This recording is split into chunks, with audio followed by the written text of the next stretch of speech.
Hello, ഇന്ന് നമുക്ക് പാൽക്കപ്പ തയ്യാറാക്കാം. അപ്പോൾ അതിനായിട്ട് കുറച്ച് കപ്പ എടുത്തിട്ടുണ്ട്. അപ്പോൾ ഇത് ഫ്രോസൺ കപ്പയാണ്. ഇത് നമുക്ക് ഒരു ചട്ടിയിലേക്ക് ഇട്ടിട്ട് കുറച്ച് വെള്ളം, അതായത് അത്യാവശ്യം തിളപ്പിച്ചെടുക്കാനുള്ള വെള്ളം നമുക്കിതിലേക്ക് ഒഴിച്ചു കൊടുക്കാം. ഇടയ്ക്കിടയ്ക്ക് ഇതൊന്ന് നമുക്ക് തുറന്ന് നോക്കിയൊന്ന് വെന്തോ ഇല്ലയെന്നൊന്ന് ചെക്ക് ചെയ്യാം. എന്നിട്ട് ഇതിപ്പോൾ നല്ലപോലെ ഇപ്പോൾ വെന്ത് വന്നിട്ടുണ്ട്. ഇതിനെ നമുക്കൊന്ന് ഡ്രെയിൻ ചെയ്ത് മാറ്റി വയ്ക്കാം. ഇനി ഇതിലേക്ക് ഒരു 4-5 ചെറിയ ഉള്ളിയും ഒരു വെളുത്തുള്ളി 2 പച്ചമുളകും എടുത്തിട്ടുണ്ട്. അപ്പോൾ എരിവിനനുസരിച്ച് നിങ്ങൾക്ക് പച്ചമുളകിൻ്റെ അളവ് കൂട്ടാം. അപ്പോൾ ഇതൊന്ന് ചതച്ചെടുത്തതിന് ശേഷം നമ്മൾ നേരത്തെ ഡ്രെയിൻ ചെയ്ത് വെച്ചിരിക്കുന്ന ആ ഒരു കപ്പയില്ലേ, അതിലേക്കിട്ടൊന്ന് നല്ലപോലെ ഒന്ന് ഉടച്ചെടുക്കണം.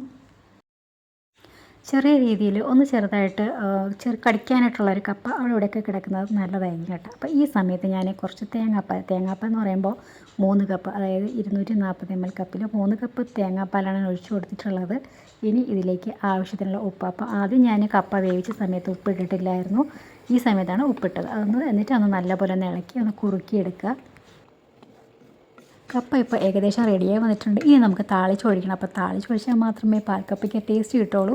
അപ്പോൾ കുറച്ച് വെളിച്ചെണ്ണയിൽ ഞാൻ ആവശ്യത്തിന് കടുകും കുറച്ച് ചെറിയ ഉള്ളി എന്ന് ചെറുതായിട്ട് അരിഞ്ഞതും വറ്റൽമുളകും കുറച്ച് കറിവേപ്പിലയും കൂടി ഇട്ടിട്ട് നല്ലപോലെ ഒന്ന് മൂപ്പിച്ച് നമ്മൾ പാൽക്കപ്പയിലോട്ടൊന്ന് ഒഴിച്ച് കഴിഞ്ഞാൽ നല്ല ഉഷാറായിട്ടുള്ള പാൽക്കപ്പ റെഡിയാവും. അപ്പോൾ നമുക്കിത് ഇതിൻ്റെ കൂടെ നല്ല നെയ്മീൻ വറുത്തതോ അല്ലെങ്കിൽ നല്ല ബീഫ് വരട്ടിയതോ അതിനോടൊപ്പം നല്ല ചൂട് സുലൈമാനിയും കൂടെ ഉണ്ടെങ്കിൽ റാഹത്തായി. അപ്പോൾ ട്രൈ ചെയ്ത് നോക്കുക. വീഡിയോ ഇഷ്ടമായിട്ടുണ്ടെങ്കിൽ സപ്പോർട്ട് ചെയ്യാൻ മറക്കരുത്.